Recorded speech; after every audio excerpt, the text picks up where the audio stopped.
होली से पहले पड़ने वाला शुक्र प्रदोष।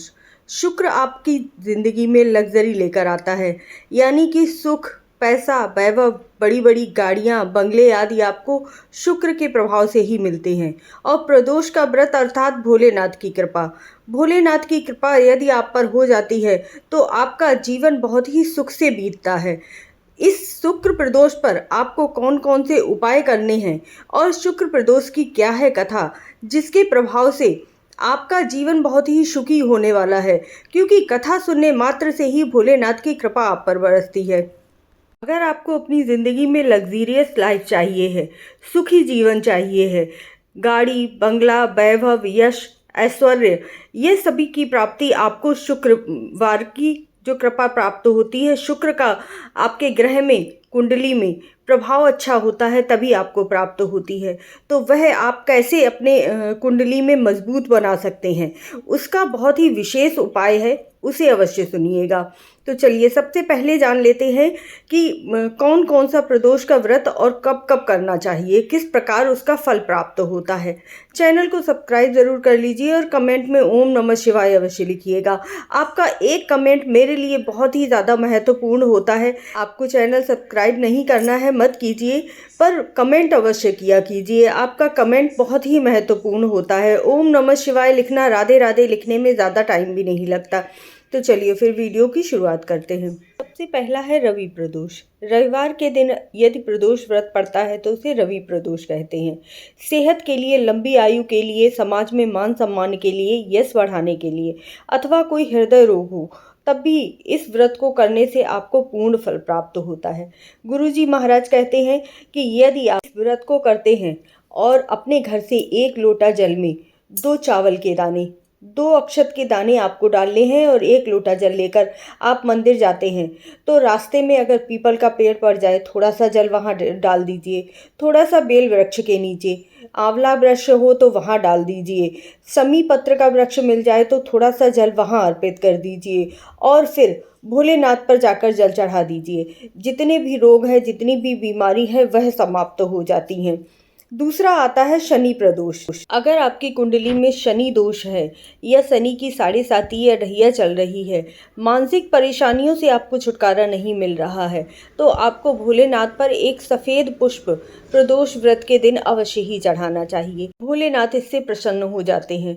गुरुजी महाराज कहते हैं कि भोलेनाथ पर जो कुछ भी चढ़ाया जाता है वह आपको आशीर्वाद के रूप में अवश्य ही प्राप्त हो जाता है। इसके बाद गुरु प्रदोष, गुरुवार के दिन जो पड़ता है, यह व्रत करने से आपके दुश्मनों का नाश हो जाता है, पितरों का आशीर्वाद आपको प्राप्त हो जाता है। अतः अपने पितरों को प्रसन्न करने के लिए भोलेनाथ पर जल अवश्य अर्पित करें और भोलेनाथ को प्रसन्न करना चाहिए। इसके बाद आता है भौम प्रदोष। भौम प्रदोष मंगलवार के दिन पड़ने वाला प्रदोष व्रत कहलाता है। अगर आपकी कुंडली में मंगल कुछ भी अशुभ कर रहा है तो आपको इस व्रत को अवश्य ही रखना चाहिए। भोलेनाथ अगर प्रसन्न हो जाते हैं तो कहते हैं आपकी कुंडली में चाहे मंगल दोष हो, चाहे राहु दोष हो, चाहे केतु दोष हो, सारे दोष ही समाप्त हो जाते हैं। इसके बाद बुध प्रदोष। भोलेनाथ के पुत्र गणेश जी का दिन माना जाता है, जो बुद्धि के दाता कहे जाते हैं। संतान की बेहतर संतान के लिए, कुशाग्र बुद्धि के लिए हमें बुध प्रदोष का व्रत अवश्य ही करना चाहिए। अपने बच्चों की उच्च शिक्षा के लिए इस व्रत को करना बहुत ही कारगर माना जाता है। गणेश भगवान की वंदना करनी चाहिए और गणेश भगवान की स्तुति करते हुए उनकी आरती अवश्य करनी चाहिए। गुरुजी महाराज कहते हैं कि यदि जो बच्चा पढ़ने में कमज़ोर है वो भोलेनाथ पर चंदन से ओम लिखता है, तब भी उसकी बुद्धि बहुत ही तीव्र और कुशाग्र हो जाती है। छोटे छोटे से उपाय हैं, लेकिन अगर आप ज़रूर कर लेते हैं तो आपको इससे बहुत ही ज़्यादा लाभ होता है। इसके बाद है शुक्र प्रदोष। शुक्र प्रदोष हमारे जीवन में लग्जरी लाइफ को लेकर आता है, इसीलिए इस दिन आपको थोड़े से जल में थोड़ा सा इत्र डालकर भोलेनाथ पर ज़रूर ही अर्पित करना चाहिए।